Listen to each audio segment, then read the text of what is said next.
എന്നെ സംബന്ധിച്ചിടത്തോളം വളരെ പ്രധാനപ്പെട്ട ഒരു ദിവസമാണെന്ന്. ഇന്ന് കേരളത്തിലെ ചെറിയൊരു ഭാഗം ആൾക്കാരുടെങ്കിലും മുന്നിൽ ഞാൻ പോക്സോ കേസ് പ്രതിയല്ല, പോക്സോ കേസ് ചെയ്ത ആളാണ്. നിന്റെ കയ്യിലിരിപ്പതായിരുന്നല്ലോ.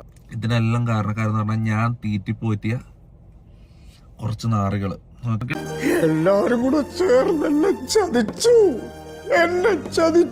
സ്നേഹിക്കുന്നവരും വിശ്വസിക്കുന്നവരും പിന്നിൽ നിന്ന് കുത്തിയ അതിനിത്തിരി നൊമ്പരം. ഈ കളികൾ ഡയറക്റ്റ് ലീഗലി പോകാൻ പോയെന്ന്. ഓക്കെ, എല്ലാത്തിനും ഞാൻ കോടതി കയറ്റും.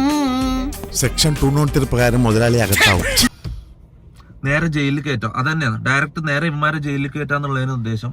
എത്രയും പെട്ടെന്ന് അറസ്റ്റ് ചെയ്യണം, അറസ്റ്റ് ചെയ്ത് വിട്ടയക്കണം. ആദ്യം ഈ സംസാരിക്കുന്ന വ്യക്തിനെ ആദ്യം അറസ്റ്റ് ചെയ്ത് ലോകപ്പിലാണ്. ഇത് ഭയങ്കര ഇടങ്ങേറായിട്ട് വരും. കാരണം എക്സ്പോസിംഗ് ഒന്നും ഇവർക്ക് ഇതൊക്കെ റീച്ചാ. ഇതെല്ലാം നെഗറ്റീവ് റീച്ചൊക്കെ നെഗറ്റീവ് റീച്ച് മുന്നോട്ട് പോവാ. ശശിയെ എന്നാണ് ഈ പറയുന്നത്? ആദ്യം നീ നന്നാവും നോക്ക്, എന്നിട്ട് സ്വയം നന്നാക്കിയാ മതി. സമൂഹത്തില് ഒരാളെ നാറ്റിക്കണമെങ്കിൽ ഫസ്റ്റ് മൈൻഡിൽ വരുന്ന എന്തൊക്കെ കാര്യങ്ങളുണ്ടോ അതൊക്കെ ഇവരെനിക്കെതിരെ പറഞ്ഞിട്ടുണ്ട്. അയ്യോ, പച്ചവെള്ളം ചവച്ചു കുടിക്കണ പഞ്ചപാവം അങ്ങോട്ട് ഇറങ്ങിയില്ലടേ. എടാ, ഈ ലോകത്ത് ഇപ്പൊ ഇന്നത്തെ കാലത്ത് ഒരാളെ നാറ്റിക്കാൻ വേണ്ടി ഇപ്പൊ മമ്മൂട്ടിന്റെ മോഹൻലാലിന്റെ വോയിസ് വെച്ചിട്ട് ഞാൻ ഉണ്ടാക്കി തരട്ടെ അങ്ങനത്തെ ഒരു സാധനം